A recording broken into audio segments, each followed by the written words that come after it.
to see you shine.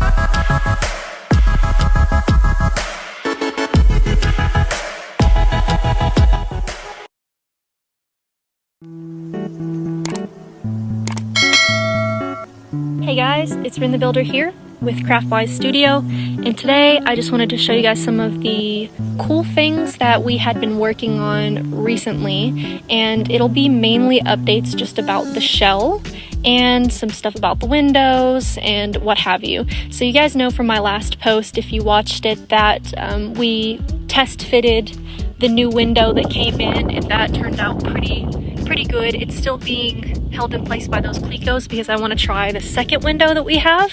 I'll show you guys that because it came in, and all we have to do is get that tinted and we should be good to go on that. But I just wanted to show you guys some really cool features that we have redone and worked on this Airstream, so I'm going to walk you through that real quick.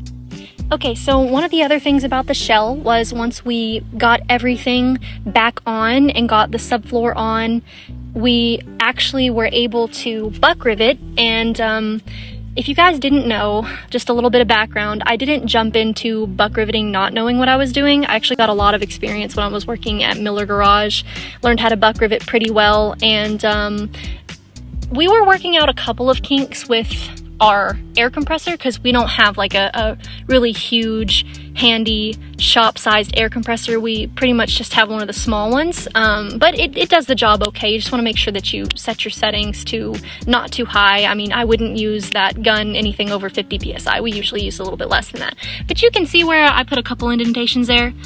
Hopefully it buffs out, but I'm not too worried about it. We got everything pretty well lined up here. You can see just a little bit where we're probably gonna have to like do something with this, but overall it was pretty close, and I think this is gonna work just fine. And matter of fact, Emily and I talked about it, and she doesn't want to route the 7-pin stuff through here, which I didn't really want to do either, so I had drilled a hole under here, and I don't know if y'all can see it, but this is where we're going to be putting our stuff, and we'll reroute this wire as well. But we were just doing some testing stuff, so like I said, we needed that.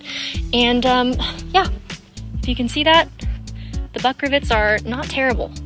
When you're reattaching the subfloor that you replace onto the Airstream and you get the chassis situated right with the shell and everything, there is a front plate on the interior that you have to buck rivet through to secure it down. So this is actually part of the whole structure, and so buck riveting this correctly is really important. There were weeks where all I did was buck riveting, so I did get quite a bit of technique down on that. And you can see it's not actually just exactly perfect. Like, you don't want to overdo the rivets too much, but this was me and Emily's first time working as a team doing buck riveting out here on our own, so I'm pretty proud of it overall. A little bit of you know, polishing and cleaning this up, and it should look pretty good. So we're still a bit a ways from the entire polishing process. We're not going to be doing that for quite some time, but we do have to do it in the spots where we're going to be putting the emblems and the lights and so on and so forth. So that's why you can see some parts of this are starting to get cleaned up. I have the Renegade Airstream aluminum polishing kit coming in, I think today or tomorrow, so pretty soon I should have the proper cutoff wheels, and we should be able to get the rest of all of this looking really good. And yeah, the next thing I wanted to show you guys is the lights here. You can see Emily's been really hard at work doing all of that. She is our electrical expert for all things Airstream because she understands automotive 7-pin stuff pretty well, so I'm really trusting her insight on this. And yeah, I think it looks pretty good. We were able to caulk it, waterproof it, ground it. So this wasn't the first set of patches that we ever did. We did 2, and this one was one of our machined patches. We only have one patch, I think, on this entire Airstream that wasn't machine holdout first, and I'll show you guys what that one is in a minute. We kind of cheated on that one, but I'll show you why we had to patch it here in a minute. But for this one, where I made the mistake is that I hadn't purchased new buck rivets yet. I used the old ones that the people before us had purchased, and so I wasn't sure exactly where they came from. I did get them, you know, I did test it. It is aluminum, but they were a little too soft for my liking, so that's why you see a little bit you see a little bit of imperfection and divoting there. We're still kind of getting the buck riveting process figured out as far as how it was going to work with our compressor, but it did a pretty good job here. I'm gonna have to come in here and just like clean that little tab up there and that one too. But that's where the scare light used to be. We're actually not going to reinstall that because we have different ideas for how we're going to do some of that. The other thing I wanted to show you guys is the door here. This door is not going to get the original KT lock. I looked all over YouTube because I was not satisfied with this lock at all. I don't like the problems it comes with, and I was like, there's got to be a different way. So after like just hours, I would even say months of searching, I finally found one post on Pinterest where someone did it, and it linked to Air Forums. The guy just said, this is exactly how I did everything, and it is going to require a lot of work, but we did get the original lock out. It was already pretty separated and in bad condition, and I had to take it out because I didn't want to be working in here alone and then get myself locked in. So we went ahead and, got all of this thing de-skinned and took the old insulation out, and I'll be updating you guys on that process. But the new lock that I'm going to put in is super affordable. It's also a manual lock, and then we'll be installing a deadbolt as well. So I'm really excited to be updating you guys pretty soon on that process. Also going to be putting a new light right there. This is the first patch that we ever did. Remember I said the first series was 2 patches? Well, this was the first one. It was the only one that was not machined. And the reason that I had to put this patch on is because some idiot must have taken a saw or something and they put a hole through that. And it was really ugly when I tried to straighten that hole out, and I was just like, you know what? Fuck it, we're just gonna put a patch over it and it'll be fine. And a lot of people have said to me like, oh, isn't it gonna look weird though once you are done with your project because it's not gonna match? Don't worry about that. This is the same exact alloy that I got to match this year, and that information is actually in the Airstream manual. If you guys ever need it, please go buy the manual for your year. It's really, really important. You can cheat in other areas. You don't have to use the nicest quality on like the belly pan and stuff like that, but still, my point is you want to match the aluminum, especially on the exterior. So you can tell we did a pretty good job on that. If I had to redo it, I'd probably move these rivets down a little bit, but it's super caulked in there and it's gonna hold just fine.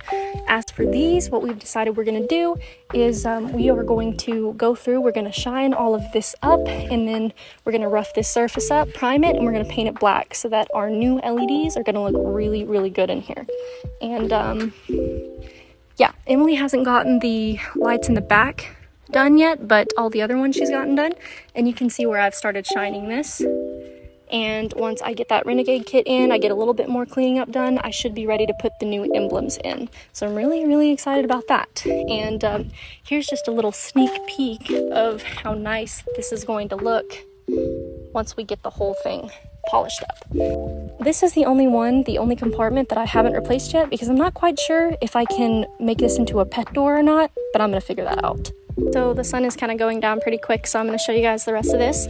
There's one of the other lights that we got installed, and this is just, believe it or not, this is not scratched because of us or anything. This is literally all that Emily did was clean this a little bit of mineral spirits and then apply a little bit of like metal polish to see how it would do.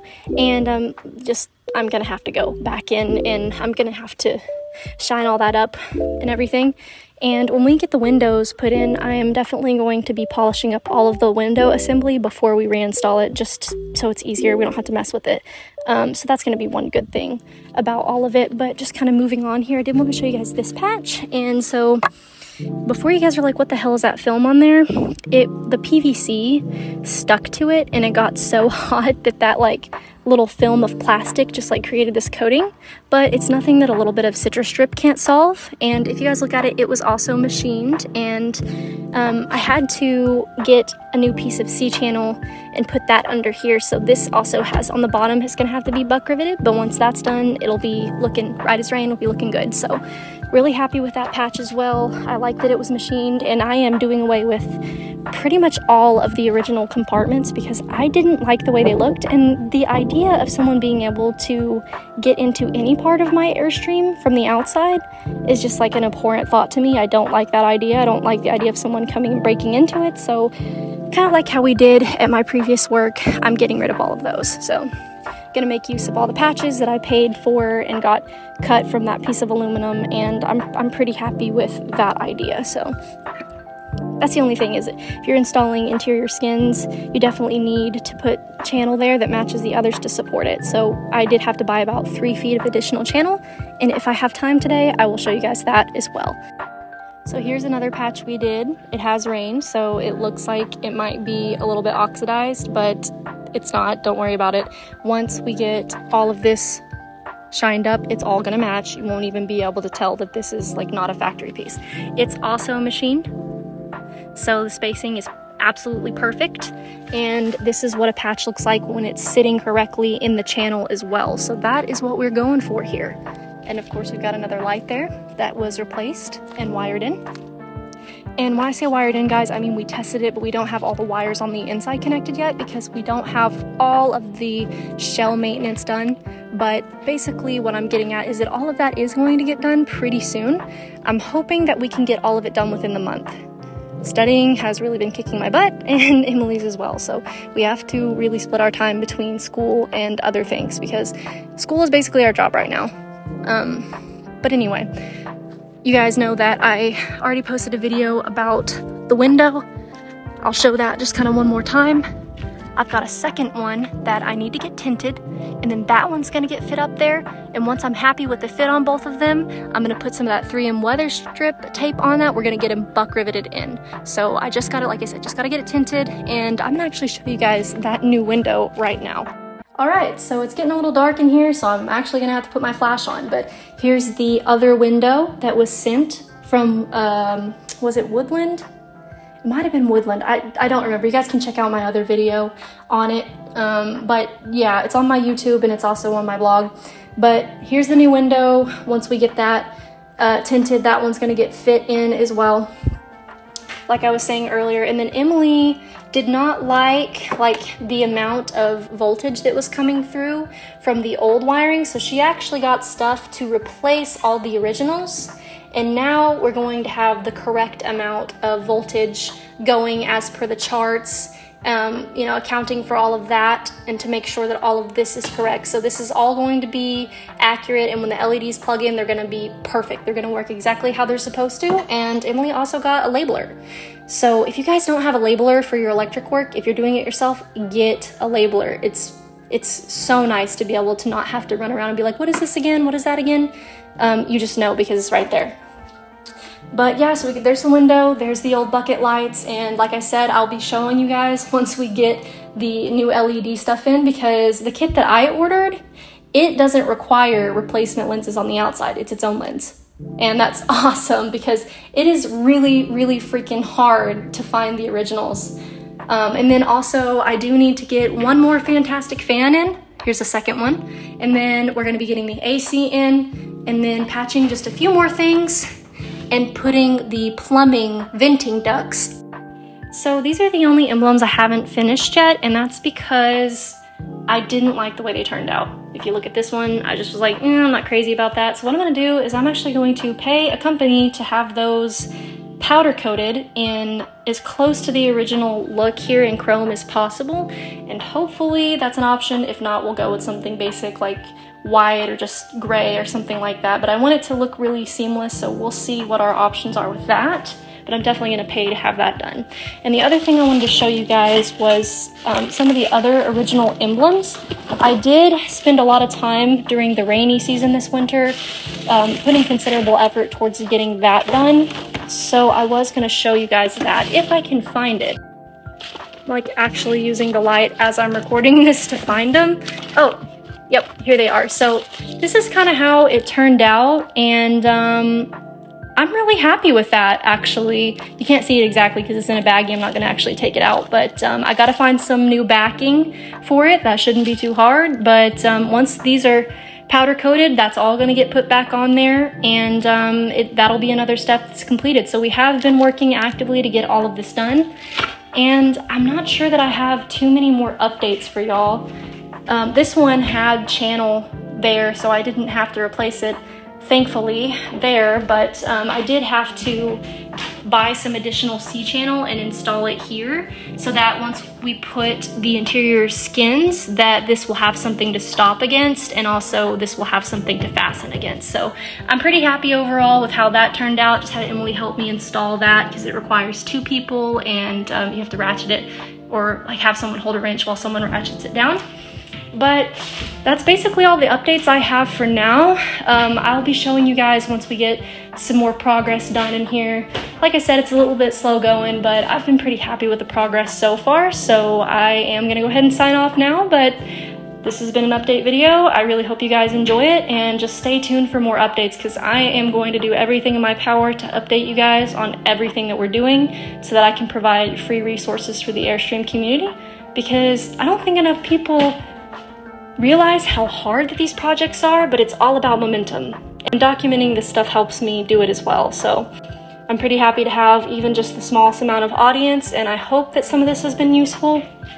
So if you have any questions or concerns or ideas for me, please just drop them in the video or send me an email. I do my best to reply in a timely fashion, but you know, life gets in the way. So yeah, Wrent the Builder, Craftwise Studio, signing off.